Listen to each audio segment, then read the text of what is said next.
to, they had sex. Fast forward to, now she's pregnant. Fast forward to, he moved her in your old building. She lives downstairs from y'all. She's met Carter. She's hung out with Kirk's family. And I didn't believe anything she's telling me at this point, right? I was like, show me something. So she shows me text messages from Kirk. I said, let me see the number. She was like, no, he uses a whole nother phone. He got 2 phones. Really? She showed me a video. And the video was her in her apartment and Kirk is holding the baby. And she was like, say hi to Dad. Rasheeda had always trusted Kirk. So she was surprised when he knelt down in front of Jasmine. This whole situation felt like something out of a twisted soap opera. Rasheeda perched on the edge of the couch, her heart racing as the news set in. As her eyes returned to their common goals, victories, and battles, she exclaimed, "Can you believe this?" Just loud enough to be heard, the walls seemed to close in and the space became oppressive. Her friends gathered around to attempt to calm her and provide words of support as they noticed the storm brewing within her. But the betrayal was painful. She had been there for Kirk, through good times and bad, and had witnessed their highs and lows together, so the thought of him proposing to someone else made her feel deceived. She felt trembling anger and despair, attempting to overcome her calm after everything we've been through, with a tone that was a mix of surprise and anger. She said, constructed together, believing that we were creating a life together. How could he allow all of that to go to someone else? One of her friends was going through a really bad period of mourning that would never go away. Mia Benton, closer. Don't let him take away from you, Rasheeda. You have always been the rock of our relationship. You are so deserving of better than this. As Rasheeda wiped away her tears, a glimmer of rage ignited inside her. You're correct. I refuse to let him judge my value. I am tired of being the understanding wife. So this is my wake-up call. Her friends gathered around her, reminding her how she had always defended her family and prioritized love over hate. They had supported her through both the good and the terrible. She could feel the bitterness seeping through her words, but they also showed a growing strength. You've put in a lot of work, and he's just disregarding everything as if it weren't important. Mia added, Rash should have spoke more loudly. I've given him my all. I was there for him when he needed me. I have stood with him through all of his scandals and business endeavors. He repays me in this way. Nothing happened as she listened, and the feeling of betrayal subsided.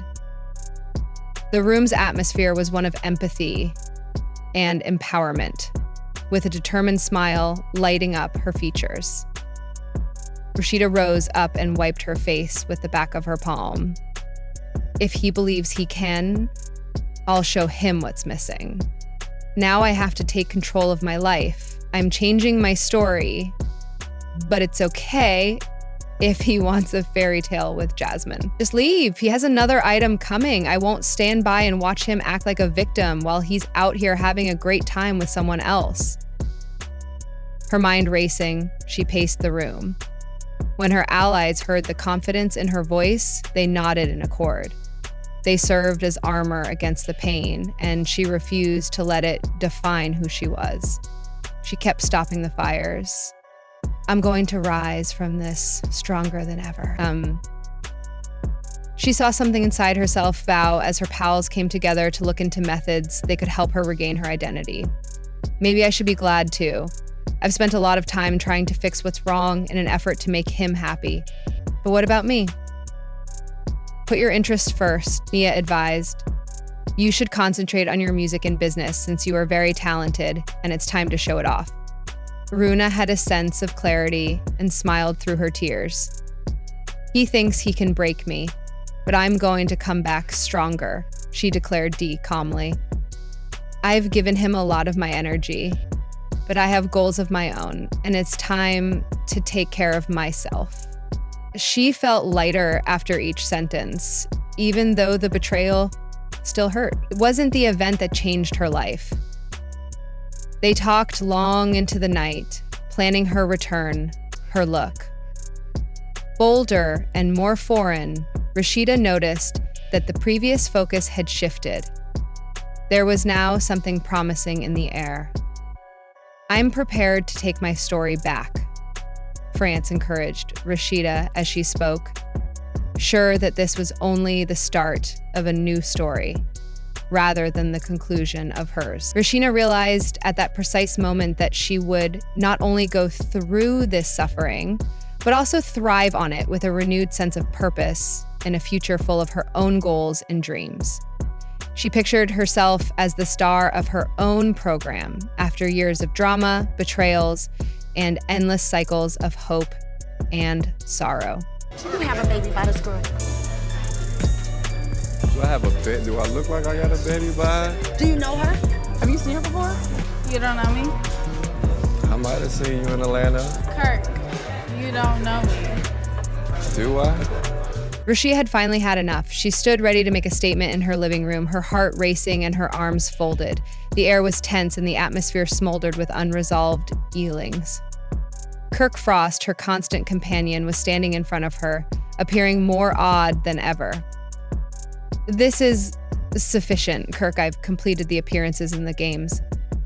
Although she spoke in a calm tone. Rasheeda claimed that the power in her voice could ignite the entire region like a thundercloud ready to explode the moment lingered in the atmosphere.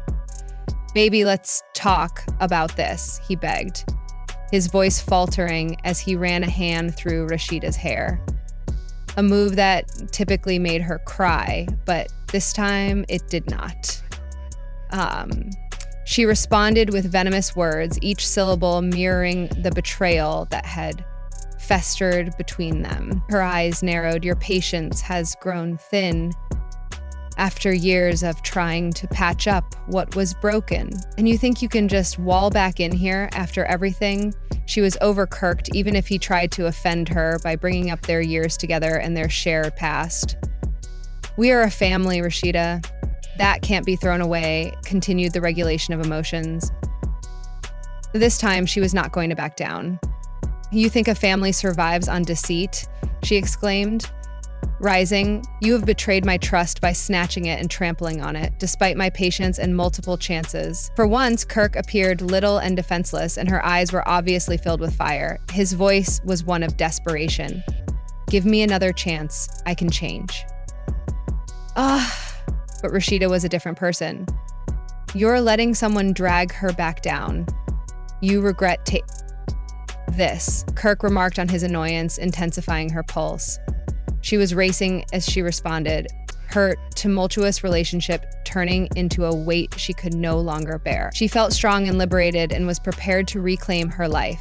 Who could forgive so readily after having fought so hard for her own worth? Making this serious mistake? Rasheeda merely grinned, her mouth corners curved forward in defiance. But he responded fiercely, raising his voice. She responded, "I doubt it. I feel free at last," with the tone of liberation. As she released the poisonous energy he had introduced into her life, she felt lighter with every statement. Her heart was racing as she approached the world, feeling like a warrior prepared to face the world. "If you want to get rid of me, that's okay. I'll show you what you'll be missing." Dispute? The sight of him scrambling just made her more determined as she gathered his belongings in a huff. As he stuffed clothes into a duffel bag, she noticed that the man in front of her was not the partner she had once loved, but rather a shadow of the person. Nevertheless, Carrie showed up with every receipt that demonstrated the relationship between Kirk and Jasmine. She said he met her at a trip. Club fast forward to they had sex. Fast forward to now she's pregnant. Fast forward to he moved her in her old building. She lived downstairs from y'all. She's met Carter. She's hung out with Kirk's family. And I didn't believe anything she's telling me at this point, right? I was like, show me something. So she shows me text messages from Kirk. I said, let me see the number. She was like, no, he uses a whole nother phone. We got 2 phones. Really, she showed me a video, and the video was her and her